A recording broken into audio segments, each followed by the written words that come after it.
小象还在娘胎肚子里，居然就能收发消息。此时它的耳朵和听觉还在发育中，但它已经开始倾听外界的声音了。不过它是用脚来接听的，它的脚后跟和脚趾上有特殊的敏感细胞，有点类似信号接收器，可以接收到整个象群交流带来的声音震动。也正是在这个阶段，它不仅识别出了妈妈的声音，还识别感知到了象群大家族的存在。8个月后，尽管它已被孕育了600天，但由于它们的大脑容量在地球上是所有动物中最大的，母象会通过子宫脐带继续输入荷尔蒙，将妊娠期足足延长了60天，目的是为了确保小家伙完全发育。2个月后，小象顺利地来到了这个世界上。刚出生的小象身体比较虚弱，视力也极为模糊，情绪非常不安，但听到熟悉的叫声让它很安心，它很快就认出了母亲。族群中的其他成员也会过来欢迎它的降生，象群里其他的母象也发出了柔和的声音来安抚它的情绪。整个象群，它们还通过分泌产自颞腺的信息素费洛蒙来共同表达对小象出生的兴奋和祝福。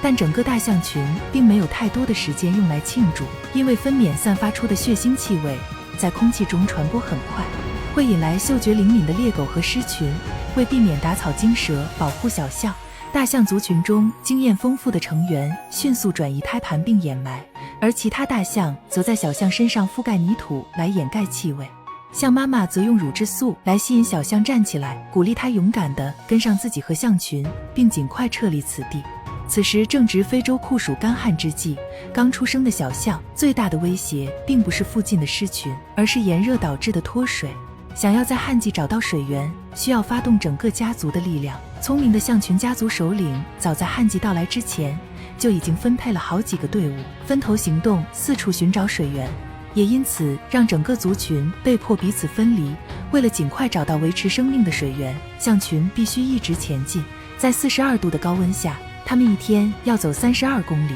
这对于刚出生的小象来说极其困难，因为母象每走1步，小象要走6步，这相当于一刻不停地跑步32公里，才能和妈妈跟上象群。此时他们母子俩已经掉队了。非洲大草原危机四伏，离开族群是非常危险的行为，但象妈妈并不会丢下自己的宝宝。此刻小象严重脱水，筋疲力尽，已经到了摇摇欲坠、濒临死亡的状态。聪明的象妈妈有办法，她先是刨开炎热的地表泥土，然后让小象躺在凉爽的土坑里缓口气。母象知道这是唯一能让小象活命的机会。现在此刻，母象顾不得太多，她只能动用超能力，尝试呼叫族群，确认族人是否找到了水源。类似信号发出器的功能，她先是将身体向前倾斜，把自己的重量转移到头部和前腿上，做好平衡后，它使用象鼻触达地面，再压低叫声，从而产生振动频率，最后通过地面输出低频声波。这种生物振动的低频声波不易衰减，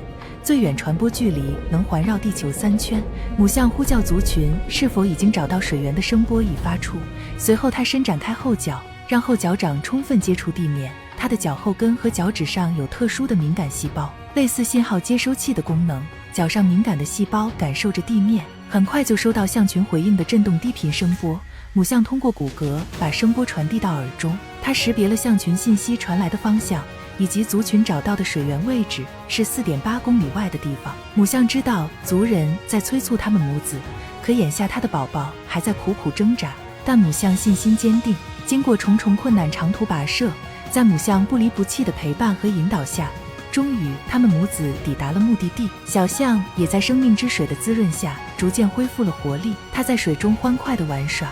水源既是大象族群重获新生的起点，也是象群重新团聚的终点。每个成员不管多细小，都会有最佳的生存机会。让自己的血脉延续下去，是每个生命的终极使命。